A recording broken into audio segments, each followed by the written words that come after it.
Future Vision Study Center, Salem.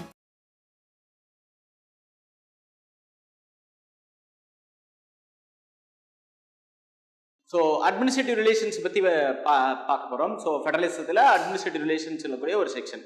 அதில் ஃபஸ்ட்டிங்கில் executive powers அப்படின்னு நம்ம சொல்லுவாங்க. யூனியனுக்குன்னு ஒரு எக்ஸிக்யூட்டிவ் பவர் இருக்கும், ஸ்டேட்டுக்குன்னு ஒரு எக்ஸிக்யூட்டிவ் பவர் இருக்கும். ரெண்டுக்கும் இருக்கக்கூடிய கோஆபரேஷன் பற்றி தான் இதில் வந்து சொல்லியிருக்காங்க. Applications of states and centre அந்த மாதிரி சொல்லுவாங்க, சரிங்களா? ஸோ அதில் கரெக்டாக நம்ம சொல்லணும் அப்படின்னா சென்டர் டிரெக்ஷன்ஸ்னு ஒரு வார்த்தை வந்து இருக்கும். ஸோ சென்ட்ரல் கவர்மெண்ட் ஒரு சில டைரக்டிவ்ஸ் வந்து ஸ்டேட் கவர்மெண்ட் கொடுக்குது அப்படின்னா ஸ்டேட் கவர்மெண்ட் அதுக்கு ஒபே பண்ணல, ஸோ அட்மினிஸ்ட்ரேட்டிவ் ஓரியன்டா ஒரு கோஆப்ரேட் பண்ணல அப்படின்னா ஸோ அது வந்து union government can destruct the state government dismiss பண்ணக்கூடிய ரைட்ஸ் இருக்கு அப்படின்னு சொல்லி ஆர்டிகல்ஸ் 365ல மென்ஷன் பண்ணியிருக்காங்க அப்படின்னு நம்ம சொல்லலாம், சரிங்களா? ஸோ அந்த சென்ட்ரல் டைரக்ஷன்ஸ் ஓரியன்டா நீங்க பாத்தீங்க அப்படின்னா கம்யூனிகேஷன், ரயில்வேஸ் இன்ஸ்ட்ரக்ஷன், அதே மாதிரி வந்து ஷெட்யூல் ட்ரைப் ஏரியாஸ், இதோட அது வந்து யூனியன் சப்ஜெக்டாவே இருந்தாலும் யூனியன் கவர்மெண்ட் கொடுக்கக்கூடிய ஒரு சில இன்ஸ்ட்ரக்ஷனை ஸ்டேட் கவர்மெண்ட் ஃபாலோ பண்ணும் அப்படின்னு நம்ம சொல்லலாம். நெக்ஸ்ட் பாத்தீங்க அப்படின்னா மியூச்சுவல் டெலிகேஷன் அண்ட் கோஆபரேஷன் அப்படின்னு நம்ம சொல்லலாம். மியூச்சுவல் டெலிகேஷன் அண்ட் கோஆபரேஷன் அப்படின்னா interest of the particular state, ஒவ்வொரு ஸ்டேட்டுக்கும் ஒவ்வொரு ஒப்பீனியன் இருக்கும், இதை டிஸ்கஸ் பண்றதுக்கான ஒரு கான்ஸ்டிடியூஷனல் எலமெண்ட் தேவை அப்படின்னு சொன்னாங்க. ஸோ அதன்படியில தான் இன்டர் ஸ்டேட் கவுன்சில் அப்படின்னு சொல்லி எஸ்டாப்ளிஷ் பண்ணாங்க. 263 ஆர்டிகல் 263 பேஸ் பண்ணி இன்டர் ஸ்டேட் கவுன்சில் அப்படின்னு சொல்லி ஒன்று எஸ்டாப்ளிஷ் பண்ணாங்க. ஸோ இதோட ஃபங்க்ஷன் அப்படிங்கிறது ரொம்ப முக்கியமானது அப்படின்னு நம்ம சொல்லலாம். ஸோ ஆஃப்டர் தட் பாத்தீங்க அப்படின்னா ஆல் இண்டியா சர்வீசஸ் அப்படிங்கிறது ரொம்ப முக்கியமான ஒன்று அப்படின்னு சொல்லியிருந்தாங்க. அதாவது இனிஷியலி இம்பீரியல் சிவில் சர்வீஸ்னு இருந்துச்சு. ஸோ அதுக்கப்புறம் இந்தியன் சிவில் சர்வீஸ்ன்னு மாத்தினாங்க. அதுக்கப்புறம் இந்தியன் அட்மினிஸ்ட்ரேட்டிவ் சர்வீஸ் அப்படின்னு சொல்லி கிரியேட் பண்ணாங்க, சரிங்களா? ஸோ அதன் அடிப்படையில் தான் ICS IAS அப்படின்னு நம்ம சொல்லலாம். 1947 கிரியேட் ஆச்சு. அதே மாதிரி IP இந்தியன் போலீஸ் அப்படின்னு சொல்லி இருந்தது, இம்பீரியல் போலீஸ்னு இருந்துச்சு, இந்தியன் போலீஸ் சர்வீஸ் அப்படின்னு சொல்லி என்ன பண்ணாங்கன்னா சேஞ்ச் பண்ணாங்க இந்த இயர் 1947 அப்படின்னு நம்ம சொல்லலாம். So these are all the additional function அப்படின்னு நம்ம மென்ஷன் பண்றோம். ஆர்டிகல் 312ல என்ன பண்றாங்க அப்படின்னா Rajya Sabha has the special power to create the all India services அப்படின்னு நம்ம சொல்லலாம். So all India services create பண்ணக்கூடிய அத்தாரிட்டி யாருக்கு இருக்குன்னா ராஜ்யசபாவுக்கு இருக்கு அப்படின்னு நம்ம மென்ஷன் பண்ணலாம். தென் public service commission establishment, integrated judiciary, emergency provision, extra constitutional bodies அப்படின்னு சொல்லி நிறைய கொடுத்திருக்காங்க. Public service commission எடுத்துமா we have two different commission, that is called union public service commission, state public service commission அப்படி சொல்லி நிறைய categories நம்ம வந்து வச்சிருக்கோம். ஸோ அதே மாதிரி பார்த்தீங்கன்னா நித்தி ஆயோக் அப்படின்னு சொல்லக்கூடிய extra constitutional bodies, planning commission சொல்ல மாதிரி, அதே மாதிரி நேஷனல் டெவலப்மெண்ட் கவுன்சில் சொல்ல மாதிரி, இதெல்லாமே எக்ஸ்ட்ரா கான்ஸ்டிடியூஷனல் பாடிஸ்க்கும் அந்த பாடிஸ்ல ஸ்டேட் கவர்மெண்டோட பார்ட்டிசிபேஷனை பத்தி பேசுவாங்க. அதாவது நித்தி ஆயோக்ல பாத்தீங்க அப்படின்னா எக்ஸ்க்ளூசிவ்லி ஒரு ஸ்டேட்டோட சீஃப் மினிஸ்டர் வந்து அதுல மெம்பரா இருக்கணும் அப்படின்னு வந்து குறிப்பிட்டிருப்பாங்க. ஸோ அந்த ஃபங்க்ஷன்ஸ்ல ஸ்டேட் வந்து கோஆபரேட் பண்ணணும்னு சொல்லலாம். These are all the administrative relations அப்படின்னு நம்ம மென்ஷன் பண்ணலாம். ஃபினான்சியல் ரிலேஷன்ஷிப் அப்படின்னு சொல்லக்கூடிய ஒரு டாபிக் வந்து பார்க்குறோம். அந்த financial relationship between the state and central அப்படின்னு சொல்லும்போது இது ஒரு ரொம்ப வாஸ்டான டாபிக். ஸோ இதில் வந்து எக்கனாமிக்ஸில் வந்து ரொம்ப டீட்டெயில்டாக நம்ம படிப்போம். ஸோ இப்போ பாலிட்டியாக நம்ம பார்க்கும்போது இந்த டாக்ஸேஷன் பவர் வந்து பார்க்கலாம், சரிங்களா? ஆர்டிகல் 268 293 வரைக்கும் இருக்கும். டாக்ஸிங் பவர்ஸை ரெண்டாக பிரிக்கிறோம். பார்லிமெண்ட்டுக்கும் லெஜிஸ்லேஷனுக்கும் டாக்ஸ் இம்போஸ் பண்ணக்கூடிய பவர் இருக்கு, beyond the based on union list as well as state list. So union லிஸ்ட்ல நம்பர் 13 ஒன்று இருக்கும், யூனியன் லிஸ்ட்ல நம்பர் 13, ஸ்டேட் லிஸ்ட்ல நம்பர் 18 ஒன்று இருக்கும். ஸோ இதில் தான் டாக்ஸேஷன் வந்து கொடுப்பாங்க அப்படின்னு நம்ம சொல்லலாம். அதே மாதிரி கன்கரண்ட் லிஸ்ட்ல வந்து டாக்ஸேஷன் தொடர்பாக எந்த ஒரு கான்டென்ட்டும் கிடையாது அப்படின்னு நம்ம சொல்லலாம். ஹவவர் ஜிஎஸ்டி அப்படின்னு நம்ம சொல்லும் போது, ஸோ ஜிஎஸ்டியில் இருக்கக்கூடிய எலமெண்ட்ஸ் வந்து ஸ்டேட்டுக்கும் சென்ட்ரலுக்கும் இருக்கக்கூடிய ஒரு ஷேரை பற்றி தான் பேசிட்டு இருக்கு. 101st Amendment 2016 வந்தது அப்படின்னு நம்ம சொல்லலாம், சரிங்களா?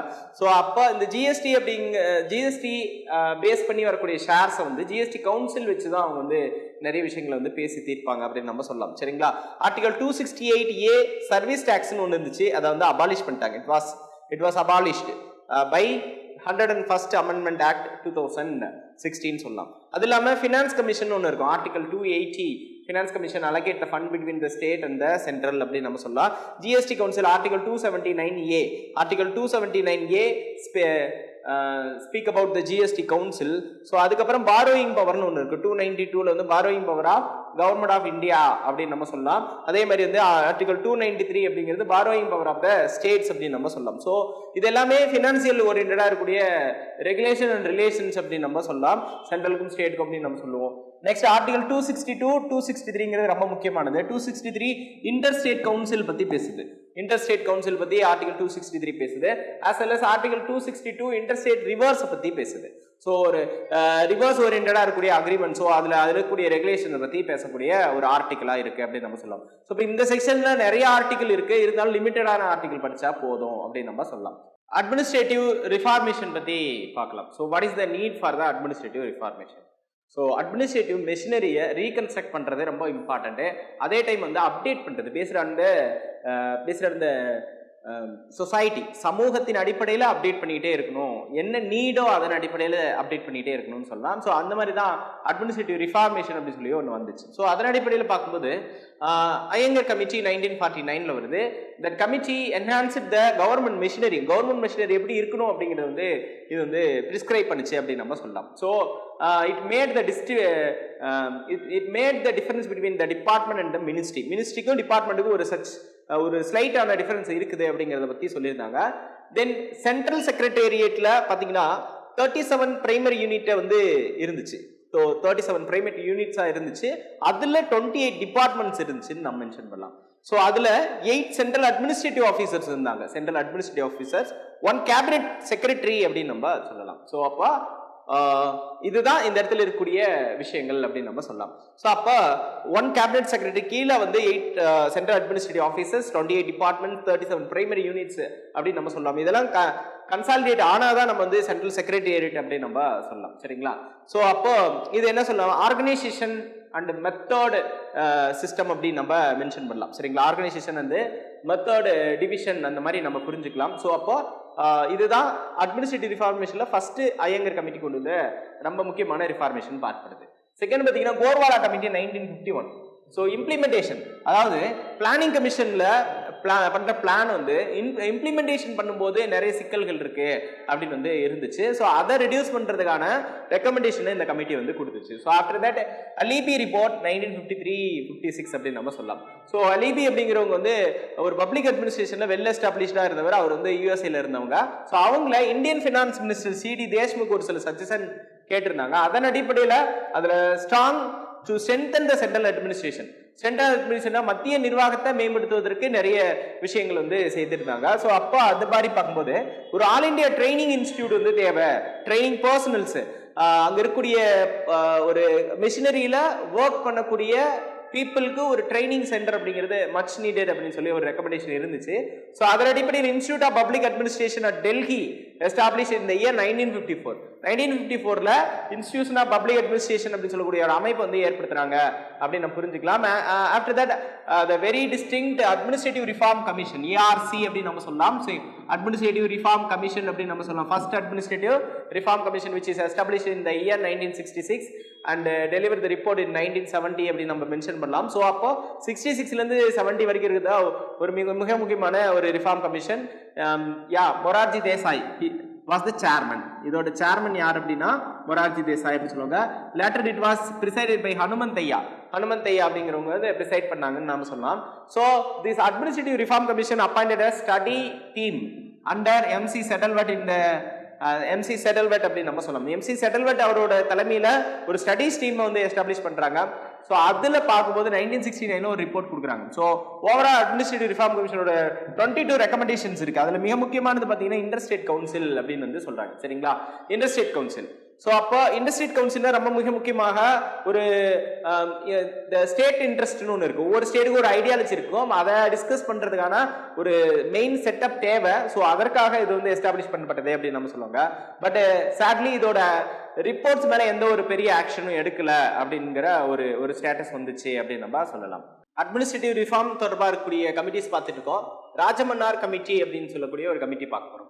Rajamannar committee consist of 3 members with chairmanship of Judge Rajamannar அவரோட தலைமையில் அமைக்கிறாங்க. It was established by DMK government in Tamil Nadu in the year 1969.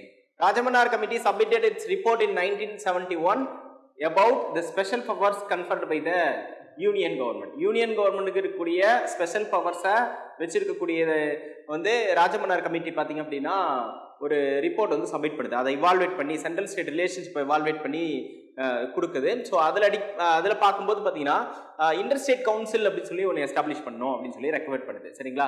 Article 2633 இருக்கக்கூடிய இன்டர்ஸ்டேட் கவுன்சில் எஸ்டாப்ளிஷ் பண்ணணும். ஃபினான்ஸ் கமிஷனை ஒரு பெர்மனன்ட் பாடியாக வந்து மாற்றணும் அப்படின்னு வந்து சொல்லியிருப்பாங்க. சரிங்களா? ஸோ அதுக்கப்புறம் பிளானிங் கமிஷனுக்கு ஸ்டாச்சுட்டரி, பிளானிங் கமிஷனருக்கு ஆல்டர்னேட்டிவாக வந்து ஒரு ஸ்டாச்சுட்டரி கமிஷன் வந்து கொடுக்கணும் அப்படின்னு நம்ம சொல்லுவாங்க. ஆல்ரெடி ஃபினான்ஸ் கமிஷன் ஒரு பெர்மனன்ட் பாடியாக தான் இருந்துச்சு. ஆனால் அதில் இருக்கக்கூடிய நடைமுறைகள் வந்து ஒரு ஒரு எப்படி சொல்றது அப்படின்னா ஒரு ஸ்டாச்சுட்டரியா இருக்கணும் அப்படின்னு வந்து அவங்க கேட்டிருந்தாங்க. ஆஸ் வெல் அஸ் பிளானிங் கமிஷனும் அதே தான். தென் அபாலிஷ்மெண்ட் ஆஃப் ஆர்டிகல் 356, 57, 365 அந்த மாதிரி வந்து சொல்லியிருப்பாங்க. That means state emergency. State எமர்ஜென்சியை வந்து அபாலிஷ் பண்ணணும் அப்படிங்கிற மாதிரி பிரசிடென்ட் ரூல் அபாலிஷ் பண்ணணும் அப்படின்னு சொல்லியிருந்தாங்க. Then ministry during the pleasure of கவர்னர்னு ஒன்று இருக்கு. ஸோ ஆளுநர் விரும்பும் வரை அமைச்சரவை இருக்கலாம் அப்படிங்கிற ஒரு கான்செப்டை ரிமூவ் பண்ணணும் அப்படின்னு சொல்லியிருந்தாங்க. தென் ஆல் இண்டியா சர்வீசஸ் வந்து ரிமூவ் பண்ணணும் அப்படின்னு கேட்டிருந்தாங்க. ஆல் இண்டியா சர்வீசஸ் வந்து ரிமூவ் பண்ணியிருந்தாங்க. அதுக்கப்புறம் பார்த்தீங்க அப்படின்னா ஸ்டேட் லிஸ்ட்லேருந்து எந்த சப்ஜெக்டையும் எடுத்து யூனியன் லிஸ்ட்டுக்கோ அல்லது கண்ட்ரோல் லிஸ்ட்டுக்கோ கொண்டு போகக்கூடாது அப்படின்னு சொல்லக்கூடிய ரெக்கமெண்டேஷன் எல்லாமே ராஜமன்னார் கமிட்டி கொடுத்துச்சு. இதோட ரெக்கமெண்டேஷன் எதுவுமே கன்சிடர் பண்ணப்படலை அப்படின்னு நம்ம சொல்லலாம். Next Anandpur Sahib resolution 1973. It was organised இன் பஞ்சாப்ல தான் ஆர்கனைஸ் பண்றாங்க பை அகாலிதள் அப்படின்னு சொல்லக்கூடிய ஒரு பார்ட்டி. சரிங்களா? அதுல the restriction for the central government தனக்கு கொடுத்துருக்கூடிய அத்தாரிட்டியில ஒரு ஃபர்தரா இருக்கக்கூடிய விஷயங்களை மட்டும் வச்சுட்டு மற்றதெல்லாம் ஸ்டேட் கிட்டே கொடுக்கணும்னு சொல்லி அவங்க சொல்லியிருந்தாங்க. So defence, foreign affairs, communication, currency, then பார்த்தீங்க அப்படின்னா இந்த 4 factors defence, foreign affairs, communication and currency. These are the 4 things should be held with the central power. Then the residuary power, all residuary power should be given to the state government அப்படின்னு வந்து சொன்னாங்க. அப்ப residuary extra powers state கவர்மெண்ட்டுக்கு கொடுத்துடணும்னு சொல்லியிருந்தாங்க. Next வந்து west Bengal memorandum அப்படின்னு வந்து ஒன்று கொடுத்துருக்காங்க 1977 அப்படின்னு நம்ம சொல்லலாம். ஸோ அப்போ west Bengal memorandum 1977 communist party அதை வந்து இனாக்ட் பண்ணாங்க. அதில் அவங்க சொல்லக்கூடிய ரெக்கமெண்டேஷன் தான் the word union should be replaced with federal. Union அப்படிங்கிறத ஃபெடரல் அப்படின்னு சொல்லி ரிப்ளேஸ் பண்ணோம். நெக்ஸ்ட் வந்து சென்ட்ரல் ஜூரிஸ்டிக்ஷன் அப்படின்னு சொல்லி ஒன்று இருக்கும். ஸோ சென்ட்ரல் ஜூரிஸ்டிக்ஷன் வந்து அதை வந்து ரெடியூஸ் பண்ணணும் அப்படின்னு வந்து சொல்லியிருந்தாங்க. அப்போ சென்ட்ரல் ஜூரிஸ்டிக்ஷனா மேலே சொன்ன அதே defence, foreign affairs, communication, currency, அதுக்கப்புறம் எக்கனாமிக் கோஆபரேஷன் இதோட நிறுத்திக்கணும் அப்படின்னு சொல்லுவாங்க. ரெசிடியூரி பவர் வந்து ஸ்டேட்டுக்கு கொடுக்கணும் அப்படின்னு சொல்லி கேட்டிருந்தாங்க. 75% ஆஃப் ரெவன்யூ வந்து ஸ்டேட்டுக்கு தான் இருக்கணும் அப்படின்னும் அதுல மென்ஷன் பண்ணியிருந்தாங்க. நெக்ஸ்ட் ஆர்டிகல் 356, 57, 360 வந்து அபாலிஷ் பண்ணணும் அப்படின்னு சொல்லி வெஸ்ட் பெங்கால் மெமோரண்டம் வந்து ரெக்கமெண்டேஷன் கொடுத்துருந்துச்சு. ஆல் இண்டியா சர்வீசஸ் வந்து அபாலிஷ் பண்ணணும்னு சொல்லியிருந்தாங்க. சரிங்களா? அதே மாதிரி தான் வெஸ்ட் பெங்கால் மெமோரண்டம் எப்படி ஆல் இண்டியா சர்வீஸ் அபாலிஷ் பண்ண சொல்லுதோ அதே மாதிரி தான் ராஜமன்னார் கமிட்டியும் ஆல் இண்டியா சர்வீசஸ் வந்து அபாலிஷ் பண்ண சொல்லுது அப்படின்னு நம்ம சொல்லலாம். ஸோ அப்போ 2 கமிட்டியோட ரெக்கமெண்டேஷன் நிறைய சிமிலாரிட்டிஸ் இருந்துச்சு அப்படின்னு நம்ம சொல்லலாம். Then finally Sarkaria commission was established in the year 1983. It was a 3-member committee அப்படி நம்ம சொல்லுவாங்க. ஸோ அதோட ரிப்போர்ட் 1988ல வந்துச்சு. Report was given in the year 1988 about the federalism. So central state ரிலேஷன்ஷிப்புக்கு இருக்கக்கூடிய ஃபெடரலிசத்தை பத்தி அது வந்து நிறைய ரெக்கமெண்டேஷன் கொடுத்து இட் கேவ் 247 ரெக்கமெண்டேஷன் அப்படின்னு நம்ம சொல்லலாம். ஸோ அந்த 247 ரெக்கமெண்டேஷன்ல என்ன அப்படின்னா establishment of article 263 that is interstate council அப்படின்னு சொல்லுவாங்க. இதுதான் ரொம்ப முக்கியம். இன்டர்ஸ்டேட் கவுன்சில் இதோட ரெக்கமெண்டேஷன் அடிப்படையில் தான் அமைக்கப்பட்டது அப்படின்னு நம்ம சொல்லலாம். நெக்ஸ்ட் பாத்தீங்க அப்படின்னா ஆர்டிகல் 356 யூஸ் பண்ணும்போது அதாவது பிரசிடென்ட் ரூல் யூஸ் பண்ணும்போது பாத்தீங்கன்னா அது லாஸ்ட் ரெசார்ட்டா தான் யூஸ் பண்ணும். தவிர்க்க முடியாத காரணங்களால தான் அதை யூஸ் பண்ணணும்னு சொல்லியிருந்தாங்க. ஆல் இண்டியா சர்வீஸை ஸ்ட்ரென்தன் பண்ணணும்னு இவர் சொன்னார். சரிங்களா? ஆனா மற்றவங்க எல்லாமே ஆல் இண்டியா சர்வீஸ் அபாலிஷ் பண்ண சொன்னாங்க. இவர் ஸ்ட்ரென்தன் சொல்லியிருக்காங்க. Up to now 180 recommendation was implemented out of 247 recommendation which is given by Sarkaria committee அப்படின்னு நம்ம சொல்லலாம். ஸோ குன்ஷி கமிஷன் அப்படின்னு ஒன்று இருக்கு. குன்ஷி கமிஷன் 2007 அப்படின்னு நம்ம சொல்லலாம். ஸோ இதுக்கு முன்னாடி 2005ல செகண்ட் அட்மினிஸ்ட்ரேட்டிவ் ரிஃபார்ம் கமிஷன் ஒன்று வந்துச்சு. அண்டர் வீரப்ப மொய்லி கமிட்டி 2005 அப்படின்னு நம்ம சொல்லலாம். ஸோ அப்போ வீரப்ப மொய்லி கமிட்டி வந்து செகண்ட் அட்மினிஸ்ட்ரேஷன் கமிட்டின்னு சொல்லுவோம். அதுக்கு முன்னாடி மொரார்ஜி தேசாய் தலைமையில் ஹனுமந்தையா மஞ்ச கமிட்டி வந்து ஃபர்ஸ்ட் அட்மினிஸ்ட்ரேட்டிவ் ரிஃபார்ம் கமிஷன் சொல்லுவோம். ஸோ இந்த கமிட்டியோட ரிப்போர்ட்ல ரீவாம்பிங் ஆஃப் பப்ளிக் அட்மினிஸ்ட்ரேஷன் அப்படின்னு சொல்லி ஒன்று சொன்னாங்க. So revamping of public administration என்ன அப்படின்னா மத்திய நிர்வாகத்தை வந்து மறுகட்டமைப்பு செய்யறது அப்படிங்கிற மாதிரியான மீனிங்ல இது வந்து சொல்லி சொல்லியிருந்தாங்க. சிமிலர் த புன்சி கமிஷன் 2007 வந்து மதன் மோகன் புன்சி அப்படின்னு சொல்லக்கூடிய சுப்ரீம் கோர்ட் ஜட்ஜால எஸ்டாப்ளிஷ் பண்ணப்பட்டது. ஸோ அவரோட சேர்மன்ஷிப்ல இருந்தாங்க.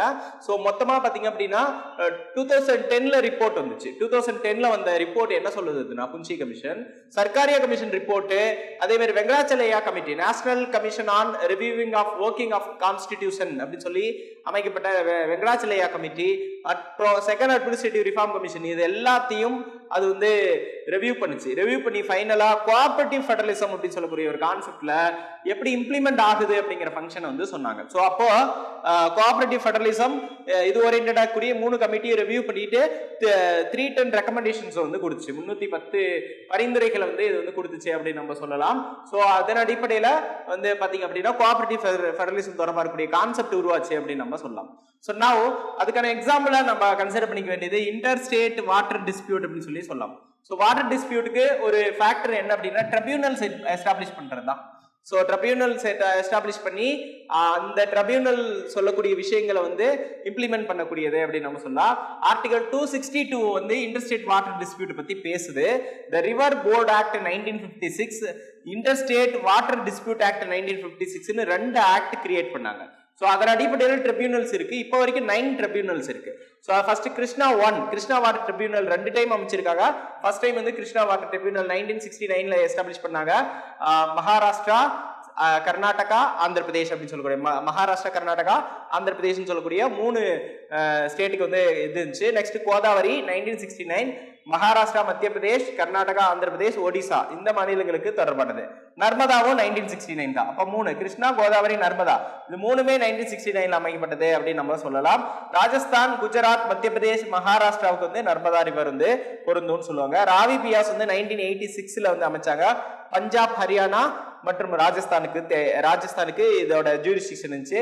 காவேரி வாட்டர் ட்ரிபியூனல் 1990ல வந்து 1990ல கர்நாடகா, கேரளா, தமிழ்நாடு, பாண்டிச்சேரிக்கான ஒரு ட்ரிபியூனல்னு சொல்லலாம். கிருஷ்ணா வாட்டர் ட்ரிபியூனல் வந்து 2004ல வந்துச்சு. இந்த கிருஷ்ணா வாட்டர் ட்ரிபியூனல் செகண்ட்னு சொல்லுவாங்க. ஃபர்ஸ்ட்டுக்கு என்ன ஜூரிஸ்டிக்ஷனோ அதே மகாராஷ்டிரா, கர்நாடகா, ஆந்திர பிரதேஷ்க்கோ அதே தான் இதுக்கும் அப்படின்னு நம்ம மென்ஷன் பண்ணலாம். ஸோ அப்ப 1969 அப்புறம் 1986, 1990, 2004 அப்படிங்கிற அடிப்படையில இருந்துச்சு. நெக்ஸ்ட் வன்சதாரா 2010ல அமைக்கப்பட்டது. ஒடிசா, ஆந்திர பிரதேஷ்கானது அப்படின்னு சொல்லுவாங்க. மகதாயி 2010ல எஸ்டாப்ளிஷ் பண்ணது. கோவா, கர்நாடகா, மகாராஷ்டிராவுக்கானதுன்னு சொல்லலாம். நெக்ஸ்ட் வந்து மகாநதி. ஸோ மகாநதின்னு சொல்லும்போது 2018ல ஒடிசா, சத்தீஸ்கருக்கு சம்பந்தப்பட்ட விஷயங்கள் அப்படின்னு நம்ம சொல்லலாம். ஸோ மகாநதிங்கிறது 2018ல அமைக்கப்பட்ட ஒரு ட்ரிபியூனல் அப்படின்னு நம்ம சொல்லலாம்.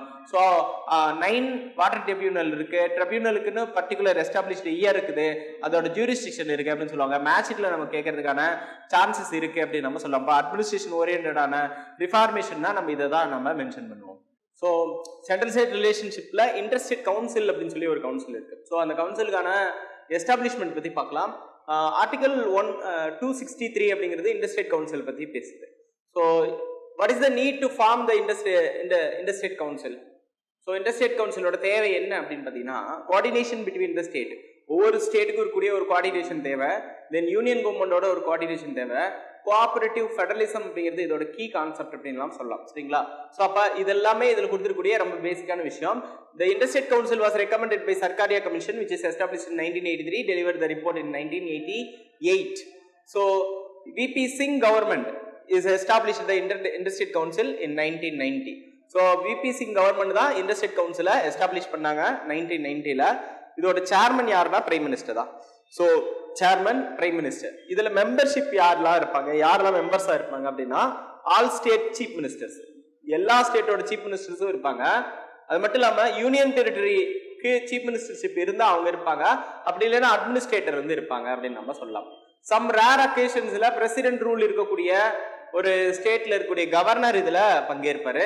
6 கேபினெட் மினிஸ்டர்ஸ் வந்து அப்பாயின்ட் பண்ணணும். அதுல ஒரு கேபினெட் மினிஸ்டர் ஹோம் மினிஸ்டரா இருக்கணும். சரிங்களா?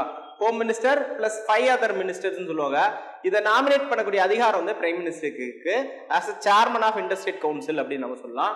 இதோட அப்ஜெக்டிவ் என்ன அப்படின்னா கோஆர்டினேஷன் தான். So coordination of the between the states and between union and the state government அப்படின்னு நம்ம சொல்லலாம். ஸோ அதுக்கான இஷ்யூஸை வந்து பேசுறது அப்படின்னு நம்ம சொல்லலாம். ஸோ அதற்கு அடுத்தது ஜோனல் கவுன்சில் அப்படின்னு நம்ம சொல்லலாம்.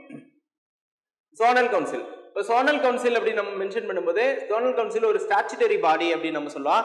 It was created under state reorganisation act 1956.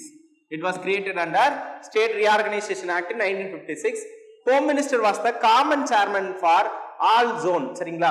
அப்ப zone எல்லாம் நம்ம கன்சிடர் பண்ணோம் அப்படின்னு சொல்லி பாத்தீங்க அப்படின்னா there are 6 kind of zonal அப்படின்னு நம்ம சொல்லலாம். சரிங்களா? So 6th one மட்டும் ஒரு அடிஷனல் பவரோட இருக்கும் அப்படின்னு நம்ம மென்ஷன் பண்ணலாம். So Home Minister was the common chairman. All state chief minister இதுல இருக்கணும். Based on their zone, அவங்களோட zone பொறுத்து. Plus 2 extra ministers இருக்கணும் from their each state அப்படின்னு நம்ம சொல்லலாம். அதே மாதிரி chief minister worked as vice chairman or for zonal council. zonal councilக்கு vice chairman-ஆ அவர் வந்து இருக்கணும். சரிங்களா? not beyonding 1 year, ஒரு வருஷம் chairman-ஆ இருக்கணும் அப்படின்னு நம்ம சொல்லலாம். சரிங்களா? Next administrators of union territory அப்படின்னு நம்ம மென்ஷன் பண்ணலாம். அதே மாதிரி சீஃப் செக்ரட்டரி, ஒவ்வொரு ஸ்டேட்டோட சீஃப் செக்ரட்டரி இதுல இருக்கணும், டெவலப்மெண்டல் கமிஷனர் இதுல இருக்கணும் அப்படிங்கிறது தான் ஜோனல் கவுன்சிலோட நார்ம்ஸ் அப்படின்னு நம்ம சொல்லலாம். ஃபர்ஸ்ட் நார்தர்ன் ஜோனல் கவுன்சில் எடுத்துட்டுமா, ஹிமாச்சல் பிரதேஷ், ஹரியானா, பஞ்சாப், ராஜஸ்தான், டெல்லி, சண்டிகர், ஜம்மு அண்ட் காஷ்மீர், லடாக் இதெல்லாம் சேர்ந்து இருக்கும். இதோட ஹெட் குவார்டர்ஸ் பாத்தீங்கன்னா நியூ டெல்லி அப்படின்னு நம்ம சொல்லலாம். சரிங்களா? அதுக்கப்புறம் சென்ட்ரலுக்கு சொன்னோமா, உத்தரப்பிரதேஷ், உத்தரகாண்ட், சத்தீஸ்கர், மத்திய பிரதேஷ்னு சொல்லலாம். அதோட ஹெட் குவார்டர்ஸ் வந்து அலகாபாத் அப்படின்னு சொல்லுவாங்க. Next third eastern zonal council அப்படின்னு நம்ம சொன்னா பீகார், ஜார்க்கண்ட், வெஸ்ட் பெங்கால், ஒடிசா, கொல்கட்டா. சரிங்களா? அதுக்கு இதோட ஹெட் குவார்டர்ஸ் வந்து கொல்கட்டான்னு சொல்லலாம். பீகார், ஜார்க்கண்ட், வெஸ்ட் பெங்கால், ஒடிசா அப்படின்னு நம்ம சொல்லலாம் ஈஸ்டர்னுக்கு. வெஸ்டர்ன் வந்து குஜராத், மகாராஷ்டிரா, கோவா, டையூ, டாமன், தாத்ரா நாகர் ஹவேலி, இதுக்கு வந்து பாத்தீங்கன்னா மும்பை அப்படின்னு நம்ம சொல்லலாம். சதர்ன் ஜோனல் கவுன்சில் ஈஸி தான். ஆந்திர பிரதேஷ், தெலுங்கானா, கர்நாடகா, தமிழ்நாடு, கேரளா, புதுச்சேரி இது எல்லாம் சேர்ந்தது. இதோட ஹெட் குவார்டர்ஸ் எங்க இருக்குன்னா சென்னையில் இருக்கும். The sixth one is North Eastern Council. North Eastern Council மட்டும் செப்பரேட் ஸ்டாச்சுட்டரி பாடி அப்படின்னு நம்ம சொல்லலாம். பிகாஸ் நார்த் ஈஸ்டர்ன் கவுன்சில் ஆக்ட்னே ஒன்று கிரியேட் பண்ணாங்க 1971ல. ஸோ அதன் அடிப்படையில் இதுல மொத்தமா பாத்தீங்கன்னா கிட்டத்தட்ட 8 ஸ்டேட் இருக்கு அப்படின்னு நம்ம சொல்லலாம். சரிங்களா? சிக்கிம், அருணாச்சல் பிரதேஷ், அஸ்ஸாம், நாகாலாந்து, மேகாலயா, மிசோரம், மணிப்பூர், சரிங்க, அதுக்கப்புறம் திரிபுரா, இந்த 8 ஸ்டேட் இதுல இருக்கு. இதோட ஹெட் குவார்டர்ஸ் வந்து ஷில்லாங் அப்படின்னு நம்ம சொல்லலாம். சோ அப்ப ஜோனல் கவுன்சில் அப்படிங்கிறதும் இன்டர்ஸ்டேட் கவுன்சில் அப்படிங்கிறதுக்கும் நிறைய டிஃபரன்சியேஷன் இருக்கு. ஜோனல் கவுன்சிலுக்கு வந்து சேர்மன், காமன் சேர்மனா ஹோம் மினிஸ்டர் இருப்பாரு. பர்டிகுலர் ஜோனா பிரிச்சிருவாங்க. North east, west, south, central, north east அப்படின்னு சொல்லி என்ன பண்ணிடுவாங்க, பிரிச்சிருவாங்க. தனி ஹெட் குவார்டர்ஸ் வந்து கொடுத்துருவாங்க. அது மட்டும் இல்லாம அதுக்குன்னு வைஸ் சேர்மன் வந்து போடுவாங்க. வைஸ் சேர்மன் எல்லா ஸ்டேட்டோட ஆல் ஸ்டேட்டோட சீஃப் மினிஸ்டர்ஸ் இருப்பாங்க. 1 இயர் அப்படின்னு சொல்லி கேரி பண்ணிப்பாங்க அப்படின்னு நம்ம சொல்லலாம். ஸோ இதுதான் இன்டர்ஸ்டேட் கவுன்சிலுக்கும் ஜோனல் கவுன்சிலுக்கு இருக்கக்கூடிய டிஃபரன்சியேஷன் அப்படின்னு நம்ம சொல்லலாம். Thank you. Future Vision Study Center, SKS Hospital Road, opposite to Hotel Lakshmi Prakash, near New Bus Stand, Salem. cell 90420 30163.